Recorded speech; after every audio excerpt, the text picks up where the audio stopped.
भोपाल से इस वक्त की एक बड़ी खबर। आश्रम में धर्मांतरण मामले में बड़ा खुलासा हुआ। जांच के नाम पर प्रशासन की खाना पूर्ति नहीं हुई। आश्रम की 41 बच्चियों से पूछताछ बिना बयान, पूछताछ और काउंसलिंग के बिना बच्चियों को घर रवाना कर दिया। 41 बच्चियों को परिजनों के सुपुर्द कर दिया। रात के अंधेरे में परिजन बुलाए गए थे इस आश्रम में। बाल कल्याण समिति के दफ्तर में ये 41 बच्चियों को रखा गया था। बरामद करने के बाद महिला बाल विकास के अधिकारियों की भूमिका इस पूरे मामले में संदिग्ध दिखती है। बाल कल्याण समिति की लापरवाही भी दिखाई पड़ी। ये पूरा मामला तारा सेवनिया में मिशनरी आश्रम में धर्मांतरण के खुलासे से जुड़ा है। इस पूरे मामले में जो व्यवहारिकताएं हैं या जो औपचारिकताएं हैं उनका उल्लंघन हुआ है। जांच के नाम पर खाना पूर्ति की गई। आश्रम की 41 बच्चियों से पूछताछ नहीं हुई। बिना बयान, बिना पूछताछ, बिना काउंसलिंग के बच्चियों को घर रवाना कर दिया। 41 बच्चियों को परिजनों के सुपुर्द कर दिया। बड़ी बात यह कि रात के अंधेरे में परिजन बाल कल्याण समिति के दफ्तर बुलाए गए। 41 बच्चियों को उनसे कोई पूछताछ नहीं की गई। ये बड़ी और चौंकाने वाली खबर है। बीते दिनों बच्चियां गायब हुई थीं। 26 बच्चियों के बालिकाओं के गायब होने के मामले में IBC 24 ने प्रमुखता से खबर को दिखाया था। ये भोपाल का तारा सेवनिया इलाका, जहां पर एक आश्रम संचालित था। जब 26 बच्चियां यहां से गायब हुई तब इसकी पड़ताल शुरू की गई। 41 और बच्चियां इनको बरामद करके अब परिजनों के सुपुर्द कर दिया। लेकिन उनसे ना तो आश्रम की गतिविधियों के बारे में पूछताछ हुई, ना उनका कोई स्टेटमेंट लिया गया और रात के अंधेरे में परिजनों के सुपुर्द इन बच्चियों को बुला के कर दिया गया। इस पूरे मामले में विभागों की खानापूर्ति लापरवाही भी उजागर हुई है।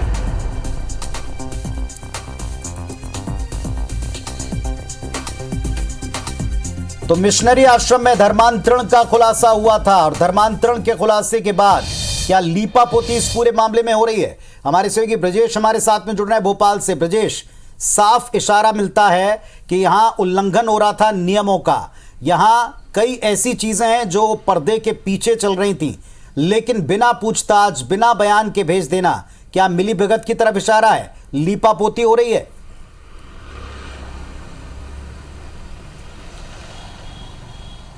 बिल्कुल, देखिए, जब से ये मामला उजागर हुआ है, पहली बात तो प्रशासन ने ये मामला उजागर नहीं किया है। भोपाल के पास में ही, भोपाल जिले की सीमा के अंदर गुपचुप तरीके से खेत के बीचों में ये आश्रम बनाकर सालों से संचालित था और ना जाने कितनी बच्चियों का धर्मांतरण करके बाहर भेजा गया है, जिसका रिकॉर्ड प्रशासन के पास भी उपलब्ध नहीं है। इसके बावजूद अगर हम बात करें तो राष्ट्रीय बाल आयोग की टीम दिल्ली से भोपाल पहुँच जाती है, लेकिन भोपाल के प्रशासन को भनक तक नहीं लगती। और जब बच्चियाँ 26 लापता पाई जाती हैं, उनका अभी तक कोई पुख्ता रिकॉर्ड नहीं मिला है। हालांकि कहा जा रहा है कि बच्चियों को सुरक्षित घर पहुंचा दिया गया, लेकिन किस तरीके से सुरक्षित बच्चियों को घर पहुंचाया गया, इसकी पड़ताल करने जब हम बाल कल्याण समिति के दफ्तर में अभी पहुंचे तो वहां पर पता चला कि जो 41 बच्चियां आश्रम में रह रही थी वो पिछले 3 दिन से इसी बाल कल्याण समिति के कार्यालय में रह रही थी।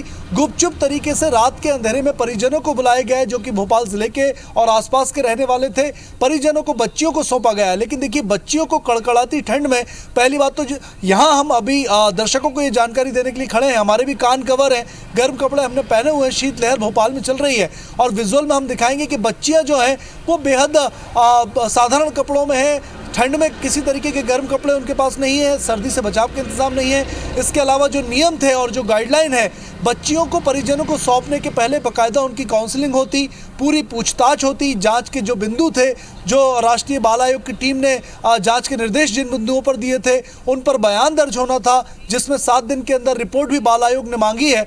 लेकिन तमाम बातों को, तमाम गाइडलाइन को, निर्देशों को, आयोग के आदेशों को दरकिनार करते हुए रात के अंधेरों में गुपचुप तरीके से इन तमाम 41 बच्चियों को परिजन को सौंपा जाना और परिजनों को ये सख्त निर्देश देना कि किसी भी तरीके की बातचीत जो है वो मीडिया से नहीं की जाएगी। उस वक्त जब बच्चियों को सौंपा जा रहा था, बाल कल्याण समिति के सदस्य तो मौजूद थे, लेकिन बाल संरक्षण आयोग का कोई सदस्य मौजूद नहीं था। उनको जानकारी नहीं दी गई इस बात की कि बच्चियों को किस स्थिति में परिजनों को सौंपा जा रहा है, किन निर्देशों के साथ सौंपा जा रहा है। बाल आयोग की टीम भी मौके पर मौजूद नहीं थी। सिर्फ महिला बाल विकास का एक मामूली कोऑर्डिनेटर उस वक्त मौके पर मौजूद था। कोई भी बड़ा अधिकारी मौके पर मौजूद नहीं था।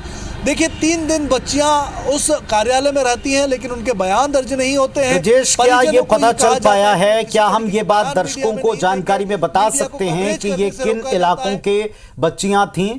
और जैसा आप बता रहे हैं बिना किसी पूछताछ के, तो क्या इसका रिकॉर्ड मेंटेन किया जा रहा है कि जिनके सुपुर्द किया जा रहा है वे किन इलाकों से आए, किन परिस्थितियों में बच्चियां यहां पहुंची? क्या इसकी कोई डिटेल कम से कम लेकर रखी गई है इन 41 बच्चियों के बारे में, ताकि बाद में अगर आयोग की टीम चाहे तो इन तक पहुंच पाए, इनसे बातचीत कर पाए? देखिए बिल्कुल,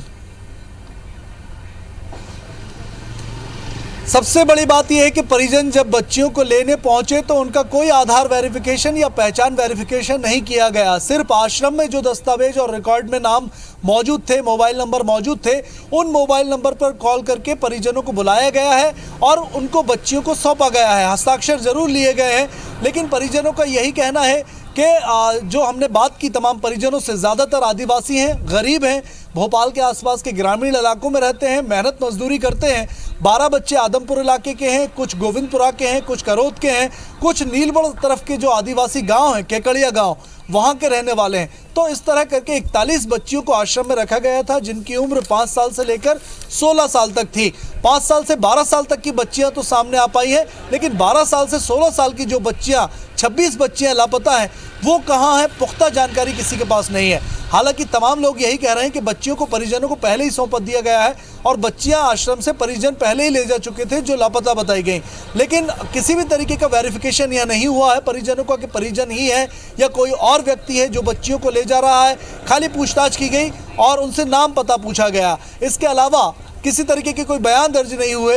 तमाम लापरवाहियां सामने आई है। इसका सीधा सा मतलब यह है कि कहीं ना कहीं मिशनरी धर्मांतरण करने वाले लोगों को प्रशासन शह दे रहा है। हमने सवाल उनसे भी पूछा कि इतने सालों से जब आश्रम चल रहा था और एक ठिकाना नहीं, भोपाल के आसपास चाहे वो कानस सैया गांव का इलाका हो, केकड़िया में पिछले साल धर्मांतरण उजागर हुआ हो, प्रार्थनाएं उजागर हुई हो, घरों में अवैध रूप से कराई जा रही थी, ये तमाम चीज़ें उजागर हुई, तो आखिर पहले ध्यान क्यों नहीं दिया गया? इस पर जवाब कुछ नहीं दिया गया, चुप्पी साध ली गई, उल्टा मीडिया को, हमारी टीम को कवरेज से रोका गया। तो कहीं ना कहीं ये साफ इशारा करता है कि इस धर्मांतरण के खेल में अभी कुछ और मोहरे हैं, कुछ और प्यादे हैं जो पर्दे के पीछे हैं, जो पीछे से संरक्षण दे रहे थे और वो अब भी जांच को प्रभावित करने का काम कर रहे हैं। बीच में दावा हुआ था कि बच्चियां सकुशल हैं, बरामद कर ली गई हैं। अभी भी उन बच्चियों के बारे में स्पष्टता नहीं है कि जिन 26 बच्चियों के गायब होने से पूरा मामला खुला था, सामने आया था, आपने हमने दिखाया था पहुंच करके कि यहाँ और भी बहुत से खेल पर्दे के पीछे चल रहे होंगे, जिनमें से धर्मांतरण का भी खुलासा हो चुका है। लेकिन क्या इसके बाद जहां स्वयं प्रदेश की सरकार तक इस बात के संज्ञान में है कि यहाँ क्या हो रहा था या किस तरह की संदिग्ध गतिविधियाँ थी, क्या इस पर कोई जांच सीरियसली हो रही है, गंभीरता से हो रही है, या ये खुले तौर पर हम ये कहें मिली भगत?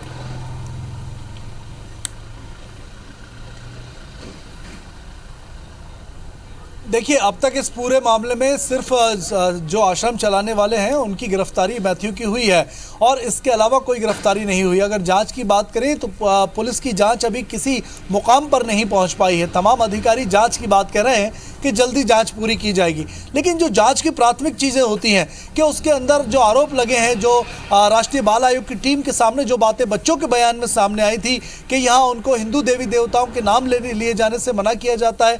एक बच्ची लड्डू गोपाल लेकर अपने साथ जो है आश्रम में रह रही थी, उसको उन मूर्ति को छीन लिया गया। मिशनरी प्रार्थनाएं उनकी मर्जी के बावजूद कराई जाती हैं, खाना नहीं दिया जाता, तमाम सुविधाएं नहीं दी जाती और पढ़ाई के नाम पर उनको लाया गया, लेकिन कई बच्चों को स्कूल ही नहीं भेजा जाता था। इस तरीके की बातें सामने प्राथमिक तौर पर सामने आई। अब प्रशासन का ये दायित्व था, चाहे वो बाल कल्याण समिति हो, महिला बाल विकास विभाग हो या पुलिस हो, इन तीनों एजेंसियों का काम ये था कि इन तमाम आरोपों को, चीज़ों को, जो तथ्य हैं वो पाए गए हैं, उनको वेरीफाई करे, बच्चियों के बयान दर्ज करे, परिजनों के बयान ले, उनसे पूछताछ करे कि आखिर किस आधार पर उन्होंने, क्या कोई लोभ लालच था, पैसे दिए गए थे या क्या उनसे कहा गया था कि बच्चियों को किस तरह रखा जाएगा। लेकिन किसी से कोई बयान दर्ज नहीं किए गए, किसी से कोई पूछताछ नहीं हुई, कोई बिंदु वेरीफाई नहीं किए गए और रात के गुपचुप अंधेरे में, दिन में क्यों नहीं, सब अधिकारियों की मौजूदगी में क्यों नहीं, जानकारी आखिर बाल विभाग को, मध्य प्रदेश के या राष्ट्रीय बाल विभाग को या बाल आयोग की टीम को क्यों नहीं दी गई कि बच्चों को सुपुर्द किया जा रहा है। ये जाहिर तौर पर यही दर्शाता है कि कहीं ना कहीं कुछ काला है जिसे छुपाने की कोशिश की जा रही है। प्रियंक कानू जब हमारे साथ जुड़े थे, IBS 24 के साथ जुड़े थे, इस विषय पर हमने स्पेशल बुलेटिन भी चलाया था। तब उन्होंने हमारे कैमरे पर भी ये बात पूछी थी, कही थी, आशंका जताई थी कि इसमें विदेशी फंडिंग हो सकती है। इस मामले में ऐसे कई सारे रूल्स का वायलेशन हो सकता है जो बच्चों की किसी संस्था को पालन किए बिना वो बच्चों को इस तरह अपने पास नहीं रख सकते, नाबालिगों को इस तरह नहीं रख सकते। यहाँ वो सारे वायलेशन हुए हैं और इतने गंभीर आरोप हैं, इतना हाई प्रोफाइल मामला और अब पब्लिक आई में आ चुका, लोगों की आंखों में आ चुका है मामला था। क्या इस पूरे मामले पर ये जो जांच चल रही है इसकी गति से या इसमें जिस तरीके से जांच की जा रही है इस तरीके पर भी सवाल उठ रहे हैं?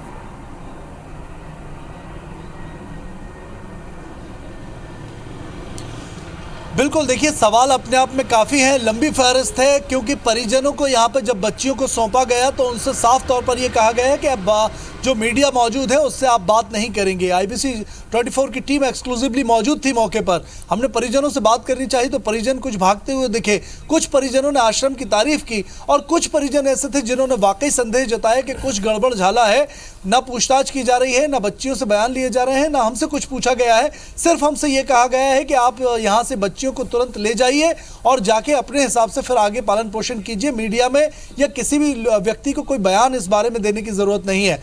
तो ये बात आखिर क्यों की गई? ये तमाम बातें हैं जो इसी ओर इशारा करती हैं कि कहीं ना कहीं जांच में लापरवाही नहीं, जानबूझ के इस पूरे षड्यंत्र को शह दी जा रही है। और अब जब जांच पुलिस की आगे बढ़ेगी तो कई और खुलासे भी इसमें होंगे। एक पॉइंट और ये भी आता है कि जब संचालक की गिरफ्तारी आज की गई तो सीधे उसको कोर्ट भेज दिया गया न्यायिक अभिरक्षा में। क्यों नहीं पुलिस ने रिमांड मांगी पूछताछ के लिए? छोटे मोटे अपराधों में भी पुलिस रिमांड मांग लेती है, लेकिन इतने बड़े कांड के अंदर रिमांड नहीं डिमांड की गई। तो कहीं ना कहीं आखिर रिमांड नहीं मांगी गई तो पूछताछ कैसे होगी, और पूछताछ नहीं होगी तो जांच आगे कैसे बढ़ेगी? तो हर स्तर पर हम देखें, चाहे वो आश्रम के स्तर पर हो, महिला बाल विकास के स्तर पर हो, बालक कल्याण समिति के स्तर पर हो या पुलिस के स्तर पर हो, हर स्तर पर इस पूरे बड़े मामले में लापरवाही पिछले 2 दिन से सामने आ रही है। पिछले 2 से 3 दिन हम ये कह सकते हैं इस पूरे घटनाक्रम के सामने आने के बाद से लेकर अब तक लोगों को हमने हर एक स्टेप के ऊपर डिटेल बताया है। मैं चाहूँगा आप भी सिलसिलेवार तरीके से कैसे इसका पहला सिरा खुला, कैसे अब तक की जांच हुई, कैसे IBC 24 की टीम ने इसकी पड़ताल में एक एक बिंदु को दर्शकों के सामने रखा, ज़रा आप सिलसिलेवार तरीके से बताएं।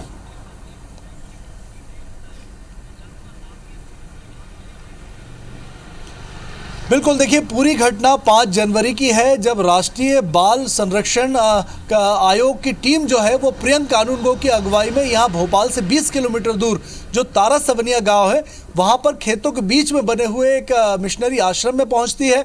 और वहाँ जाकर जब जांच वीच की जाती है, क्योंकि शिकायतें यही मिली थी कि इस आश्रम में बच्चियों का धर्मांतरण कराया जा रहा है, परिजनों को लालच देकर। चलिए, तो हमारे सहयोगी आपको बता रहे हैं कि कैसे 5 तारीख को ये मामला खुला और आज भी बच्चों को पेरेंट्स के सुपुर्द करते समय रात के अंधेरे में बिना बयान बिना पूछताछ के सुपुर्द कर दिया। बच्चों को या उनके पेरेंट्स को मीडिया से बात करना अलाउ नहीं किया। कई सारे गंभीर आरोपों के बावजूद इसकी जांच और इसकी जांच के पीछे जो एजेंसियां हैं उन पर कुछ सवाल जरूर उठ गए। शुक्रिया ब्रजेश आपका, आप नजर बनाकर रखिएगा, वापस आपसे अपडेट हम लेंगे।